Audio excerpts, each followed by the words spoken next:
Saya Yasinta Algael Madani dari kelas 10 IPS 2 preseksi 15. Saya di sini akan mewawancarai seorang polisi yang akan menjadi inspirasi buat saya. Silakan Bapak memperkenalkan diri. Ya, perkenalkan, nama saya Bribda Yohanes Agung Nugroho. Di sini saya berdinas di kepolisian yang dinasnya di Polda Daerah Istimewa Yogyakarta. Gimana, Mbak? Ya, saya akan menanyakan tentang proses Bapak, bagaimana Bapak mendapatkan pekerjaan saat ini. Dulu proses saya mendapatkan pekerjaan, dulu saya pernah kuliah ya, Mbak. Ya. Dulu pernah kuliah di Sanata Dharma, itu jurusan matematika. Itu saya baru kuliah 2 semester dulu. Nah, kemudian ada pendaftaran polisi, itu saya sebenarnya coba-coba ikut aja ya, walaupun misalnya saya kuliah, saya juga nyoba untuk mendaftar polisi tersebut. Nah, saya tes demi tes, misal dari tes kesehatan, tes kemudian tes psikologi, tes jasmani, kemudian tes rikmin, kemudian tes akhirnya kan ada pengumuman itu, gimana dilalahnya saya itu lolos dari tes demi tes itu. Ya, memang sebenarnya persiapan juga harus saya siapkan dulu, dari jadi kuliah juga persiapan untuk masuk polisi begitu.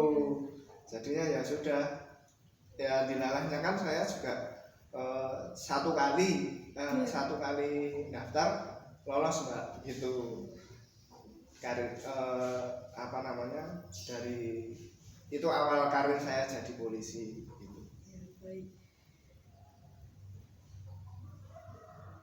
Ya, baik. Bagaimana tentang dinamika pekerjaannya? Bagaimana jam kerja, hal apa saja yang dilakukan saat bekerja, dan relasi rekan kerja bagaimana di kantor?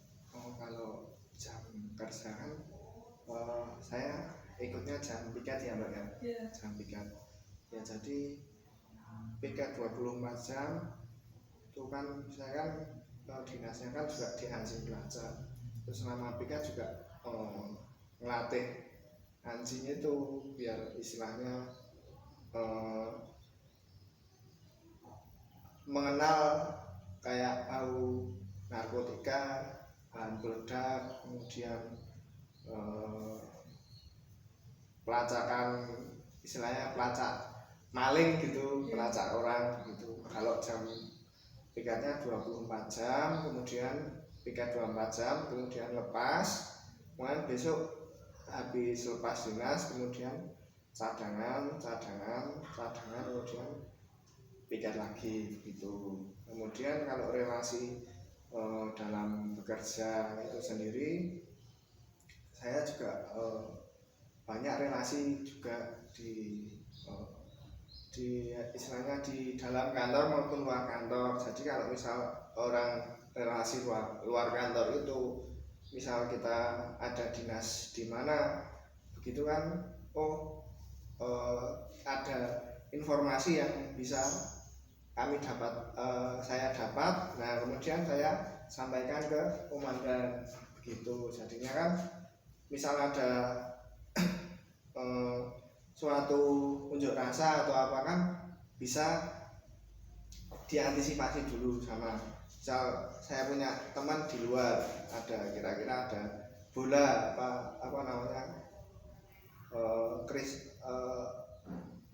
pengamanan bola begitu, saya biasanya juga koordinasi sama teman luar ya kan. Itu misal ini kira-kira bolanya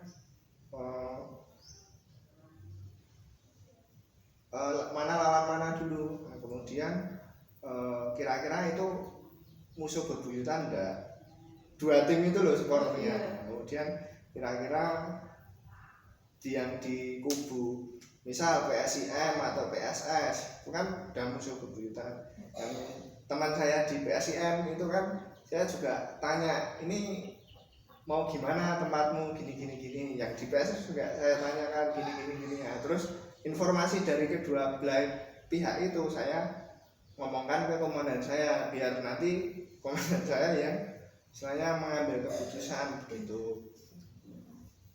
Kemudian apalagi Mbak? Dalam sebuah pekerjaan pasti ada tantangan seperti Iya. itu ya. Tantangan yang pernah Bapak alami selama bekerja ini? Kalau tantangan sih sebenarnya banyak ya Mbak ya. Selama saya berdinas itu tantangan yang istilahnya saya paling berkesan itu ketika saya disuruh untuk mencari korban longsor atau beberapa korban dengan anjing itu Mbak. Nah itu sangat berkesan karena semisal menemukan korban dan keluarganya senang itu kadang membuat hati saya juga senang begitu loh, walaupun itu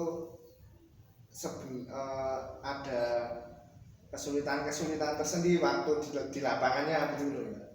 Nah, kemudian yang pengalaman yang belum pernah didapat orang lain juga, semisal pengamanan di Gedung Agung, misal presiden datang ke Jogja, ya kan, belum tentu semua orang bisa melihat dari dekat Pak Presiden, ya kan. Nah itu kan juga kebanggaan tersendiri Mbak selama berdinas. Tantangannya yaitu tantangannya sih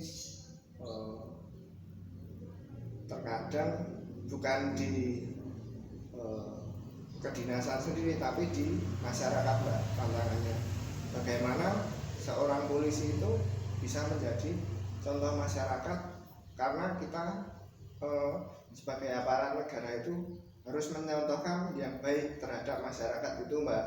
Jadi tantangannya yang paling besar sebenarnya nggak di dalam dinas tapi di masyarakatnya itu.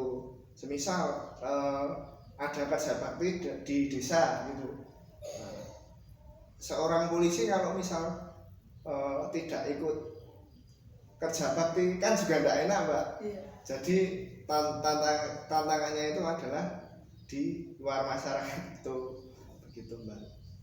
Ini sudah memasuki bagian akhir. Bagaimana pesan Bapak untuk menghadapi dunia kerja dan harapan untuk generasi muda zaman sekarang? Untuk harapan saya untuk generasi muda yang sekarang itu, untuk pekerjaan memang sulit sekarang di zaman era teknologi ini. Memang sulit untuk mencari pekerjaan. Nah untuk teman-teman dan generasi muda sekarang, jangan putus semangat dan jangan malas untuk belajar, karena ilmu itu sangat penting bagi untuk generasi sekarang, karena di mana-mana ilmu yang dipelajari itu akan berguna bagi generasi sekarang, karena kita dapatkan ilmu di generasi sekarang itu sangatlah mudah, karena digital di mana-mana seperti internet, kita bisa belajar dari internet, kemudian belajar dari manapun itu. Nah untuk tantangan generasi sekarang adalah cuma bagaimana kita memilah-milah yang negatif maupun positifnya itu di dunia digital ini begitu. Jadi generasi sekarang ini harus tetap semangat, sudah diberi kemudahan yang sangat banyak dari teknologi, maka kalian pasti bisa untuk meraih cita-cita kalian, begitu.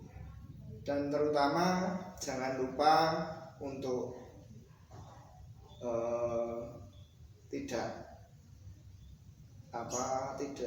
kalian tidak menyepelekan sesuatu, karena hal yang kecil itu pun terkadang membuat kita